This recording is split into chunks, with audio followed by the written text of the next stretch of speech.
नमस्कार मित्रांनो, तुम्हा सर्वांचं माझ्या YouTube चॅनलवर पुन्हा एकदा खूप खूप आणि मनापासून स्वागत आहे। आजच्या व्हिडिओमध्ये आपण बघूया EPFO भारतातील लाखो निवृत्त कर्मचाऱ्यांसाठी गुड न्यूज। दरमहा 3000 रुपये पेन्शन। CBT बैठकीतून मोठी अपडेट समोर। व्हिडिओला सुरुवात करण्याअगोदर तुम्हाला एक विनंती, चॅनलवर पहिल्यांदाच भेट देत असाल तर चॅनलला सबस्क्राइब करा आणि व्हिडिओला एक लाईक करायला विसरू नका। चला तर मग सुरू करूया आजच्या व्हिडिओला।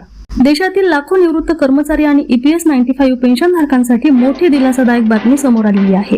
कर्मचारी भविष्य निर्वाह निधी म्हणजेच EPFO कडून किमान मासिक पेन्शन 1000 रुपयावरून 3000 रुपये करण्याबाबत सकारात्मक हालचाली सुरू असल्याची माहिती समोर आली आहे। केंद्रीय न्यासी मंडळाच्या बैठकीत या प्रस्तावावर सहमती झाल्याचे सांगितले जात आहे। पेन्शन वाढीची मोठी तयारी। सध्या EPS योजनेअंतर्गत अनेक निवृत्त कर्मचाऱ्यांना फक्त 1000 रुपये किमान पेन्शन मिळते। वाढत्या महागाईच्या पार्श्वभूमीवर ही रक्कम अत्यंत अपुरी असल्याची तक्रार अनेक वर्षापासून होत होती।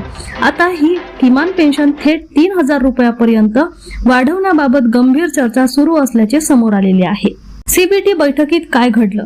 EPFO मध्ये सर्वात महत्त्वाची निर्णय प्रक्रिया करणारी संस्था म्हणजे केंद्रीय न्यासी मंडळ CBT या मंडळाच्या सलग बैठकीमध्ये पेन्शन वाढीच्या प्रस्तावावर चर्चा झाली असून त्याला तत्वतः सहमती मिळाल्याचे सांगण्यात आले आहे। कामगार संघटनांनी यासाठी सातत्याने दबाव आणला होता। लाखो निवृत्त कर्मचाऱ्यांना थेट फायदा। जर हा निर्णय अंतिम झाला तर देशभरातील लाखो EPS 95 पेन्शनधारकांना थेट आर्थिक दिलासा मिळू शकतो। विशेषतः खासगी क्षेत्रातील निवृत्त कर्मचारी, लहान कंपन्यांमधून सेवा पूर्ण केलेले कामगार आणि कमी वेतन गटातील नागरिकांना याचा मोठा लाभ होणार आहे।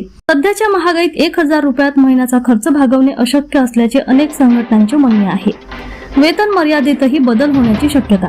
सध्या EPF आणि EPS योगदानासाठी 15000 रुपयांची बेसिक वेतन मर्यादा लागू आहे। ती वाढवून 25 ते 30,000 रुपयापर्यंत नेण्याची मागणी देखील जोर धरत आहे। जर सरकारने हा बदल मंजूर केला तर भविष्यात कर्मचाऱ्यांचे PF योगदान आणि निवृत्तीनंतर मिळणारी पेन्शन दोन्ही वाढू शकतात। मात्र अंतिम निर्णय अजून बाकी। पेन्शन वाढीबाबत चर्चा आणि सहमती झाली असली तरी अंतिम मंजुरीसाठी केंद्र सरकार आणि अर्थ मंत्रालयाची भूमिका महत्त्वाची राहणार आहे। याआधीही पेन्शन वाढीचे प्रस्ताव आर्थिक ताणामुळे रखडल्याची उदाहरणे आहेत। त्यामुळे अधिकृत अधिसूचना येईपर्यंत हा निर्णय प्रक्रियेत असल्याचे मानले जात आहे। निवृत्त कर्मचाऱ्यांच्या अपेक्षा वाढल्या। देशभरातील पेन्शनधारक संघटनांनी या हालचालींचे स्वागत केले आहे।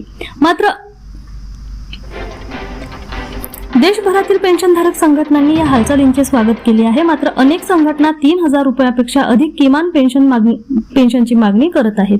काही संघटनांनी 7500 ते 9000 रुपयापर्यंत पेन्शन वाढवण्याची मागणी केली आहे। तरीही 1000 वरून 3000 रुपयापर्यंत वाढ हा मोठा बदल मानला जात आहे।